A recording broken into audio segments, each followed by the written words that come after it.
O Deus que não deve nada a ninguém. Ele quer que nós usemos os minutos finais desse culto para glorificar a Ele, não pelo que foi feito, mas pelo que não foi feito. Você conseguiria fazer isso hoje aqui? Se lembrar de quem você ajudou, se lembrar de quem você favoreceu e pensar assim: não houve reconhecimento, e glória a Deus. Você conseguiria fazer isso? Se lembrar de alguém que você se expôs, porque no caso aqui de Mardoqueu, e eu vou utilizar só o contexto da narrativa que a gente leu aqui, porque eu quero ser bem objetiva naquilo que Deus tem como resposta para a nossa vida nessa noite. Então, veja, ele fez uma denúncia acerca de 2 oficiais. E Mardoqueu não é o tipo de pessoa que faz denúncia anônima. Ele fez uma denúncia oficialmente contra 2 oficiais que estavam conspirando um assassinato para o rei, que é Assuero, esse mesmo que num dia desses, e eu já explico qual é o contexto desse dia que a gente leu no texto, ele não pôde dormir. E aí nesse dia ele manda trazer os registros, o livro das crônicas, dos acontecimentos do seu reino. Ele quer relembrar a sua história, reviver a memória de coisas que aconteceram. E calhou de ser naquele dia o registro da denúncia que Mardoqueu, tio de Esté, numa outra ocasião havia se exposto para salvar a vida do rei.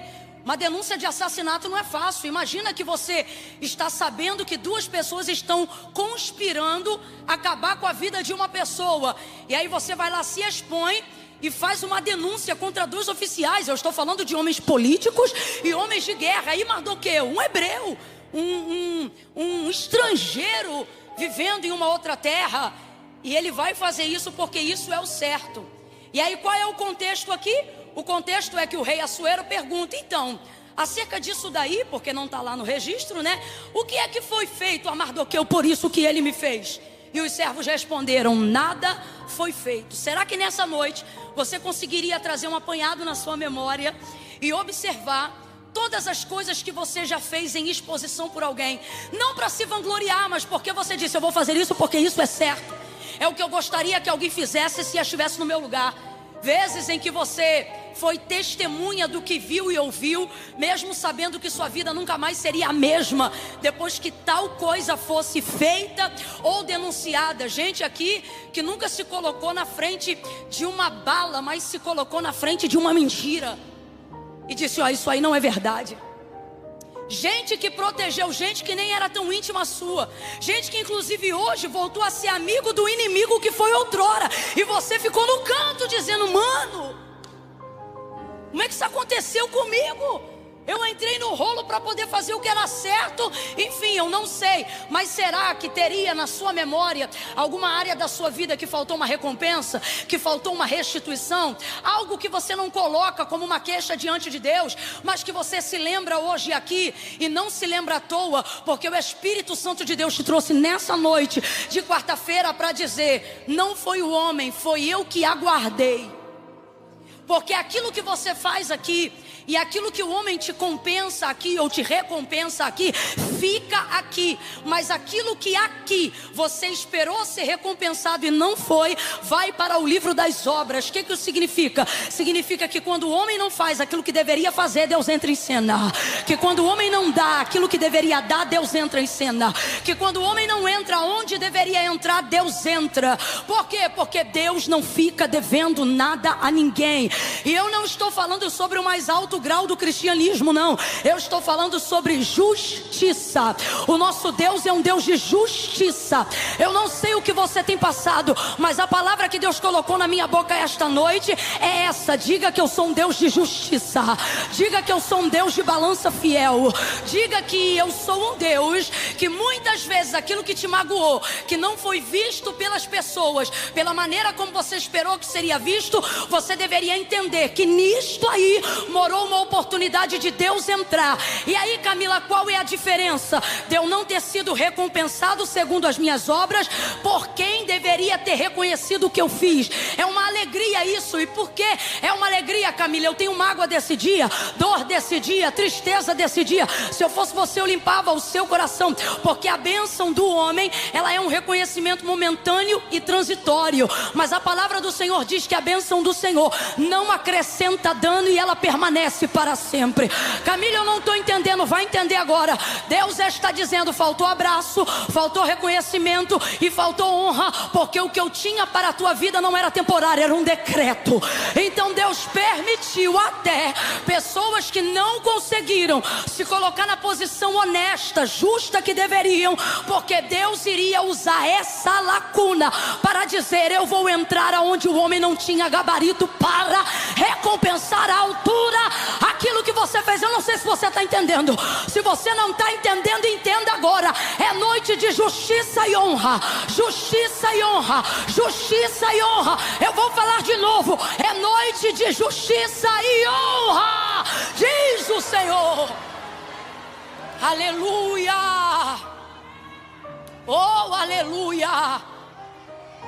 O rei não dormiu justamente naquela noite. E por que justamente naquela noite ele não dormiu? Porque era aquela noite, ou melhor, o dia anterior a essa noite, que um homem chamado Amã, um homem mau. Amã é um homem, ele é a personificação do mal. Eu costumo chamar Amã de casa vazia. Quem é casa vazia? É a casa que o diabo entra para personificar a sua vontade. Todo homem que não é preenchido de Deus é casa vazia para que Satanás entre. Ah não, Camila, mas eu não tenho nada com o diabo. Mas se você não tiver Deus na vida, o diabo tem com você. Porque Deus bate na porta, o diabo não bate, ele entra. A mãe é uma casa vazia. É alguém que Satanás tem liberdade para poder entrar e personificar as ações do mal que ele quer executar contra o povo de Deus. E ele era um grão-vice, um príncipe. Ele era um homem muito próximo do rei. Ele tinha acesso a áreas, a lugares e a pessoas que Mardoqueu não tinha.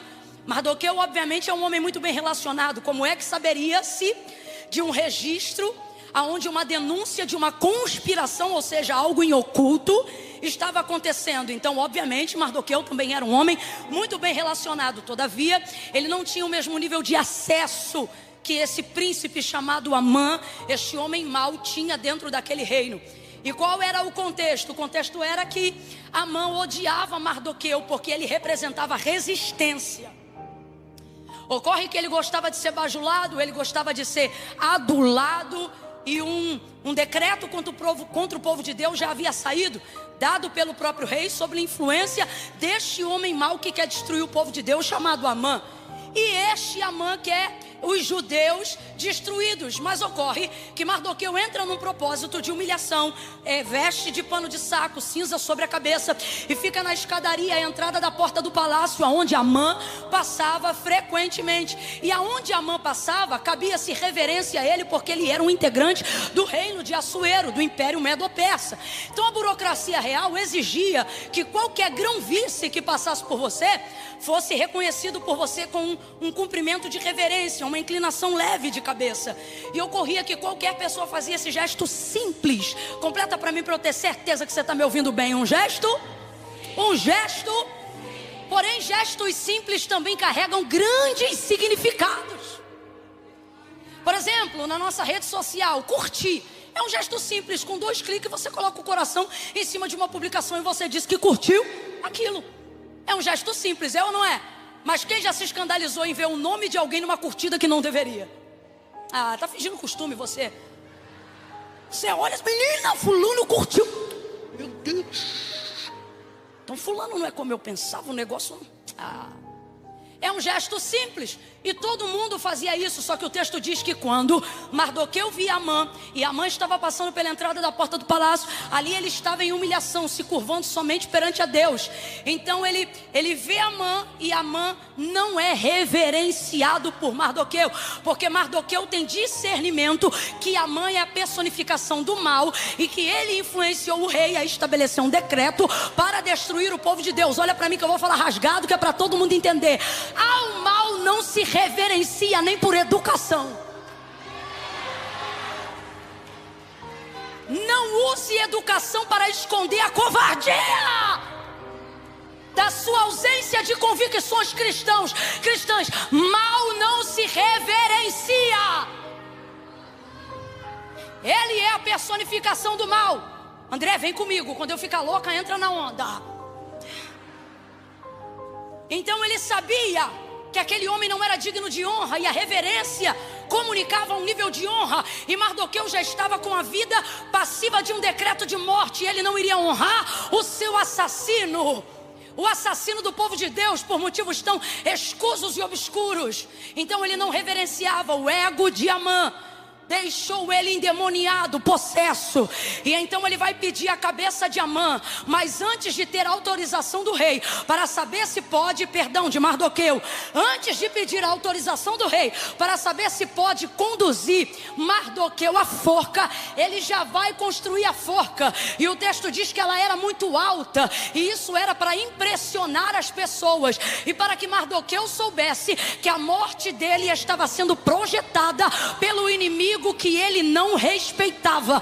Eu não sei para quem, mas Deus está me mandando dizer para alguém: você quer estabelecer decreto de paz, você quer estabelecer decreto de harmonia com o inimigo do povo de Deus, e no final isso não vai dar certo. Inimigo, gente que quer a morte, gente que quer a destruição, não merece esse nível de reverência, merece resistência. Deus está dizendo: você está fazendo reverência para quem deveria estar demonstrando resistência.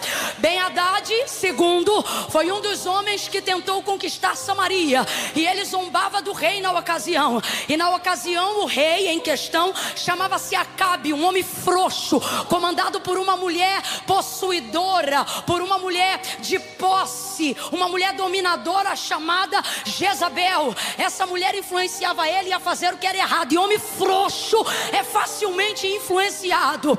E o texto vai dizer que quando Ben-Hadad vem com os assírios para destruir toda Samaria, ao meio-dia ele já estava bêbado, nem se preparava no exército, porque ele dizia: amanhã a estas horas, antes do meio-dia, o pó de Samaria não vai caber na minha carroça, nós vamos dizimar e destruir essa cidade. Aí Acabe ficou apavorado e não ofereceu resistência. O que ele ofereceu? Oferta de paz. Foi para diante de Ben-Hadad, e de vez tratá-lo como inimigo que era, sabe o que ele fez? Ele foi para diante desse rei que não o respeitou, que não usou os artifícios de guerra, que não usou a burocracia real, que não tratou ele como rei, que não reconheceu o território. Eu vou falar rasgado: não respeita a tua casa, não respeita a tua vida, não respeita a tua história. E você curte, comenta, compartilha, manda beijo, vai no aniversário, é quebra de princípio. Depois você está deprimido e não sabe por quê, porque a Bíblia diz: a quem honra,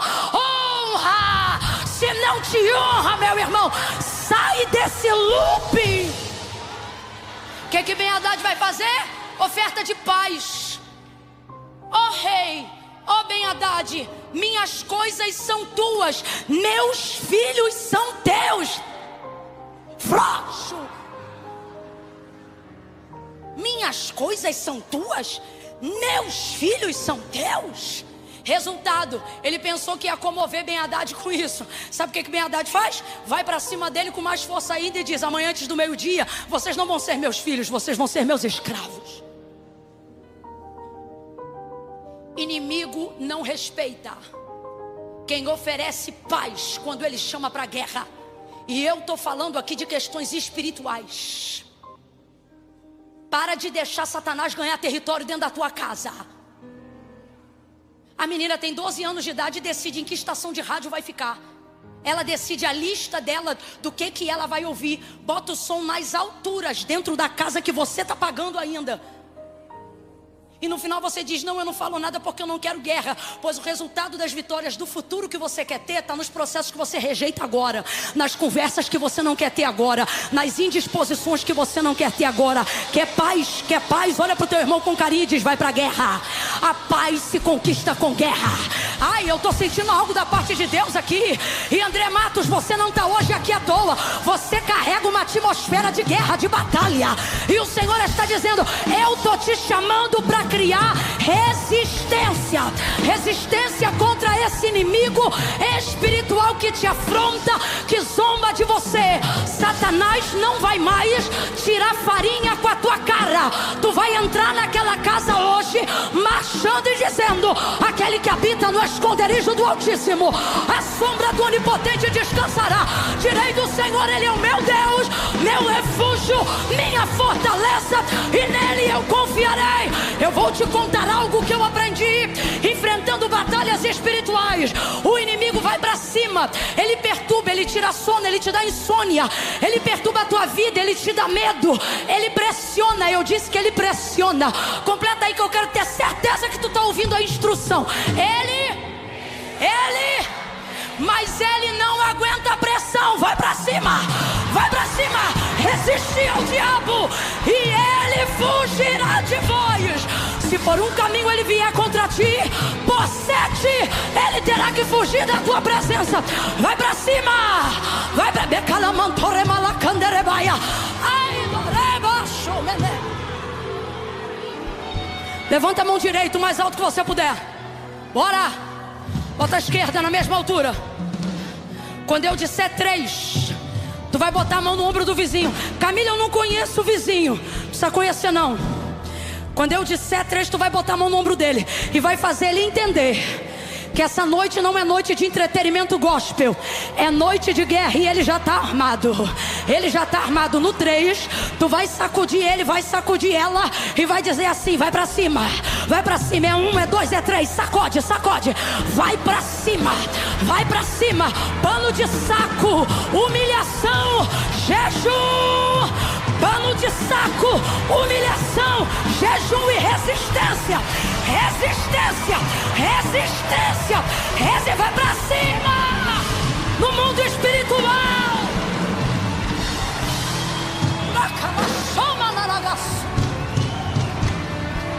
Eu não vos dei espírito de covardia, diz o Senhor, mas eu vos entreguei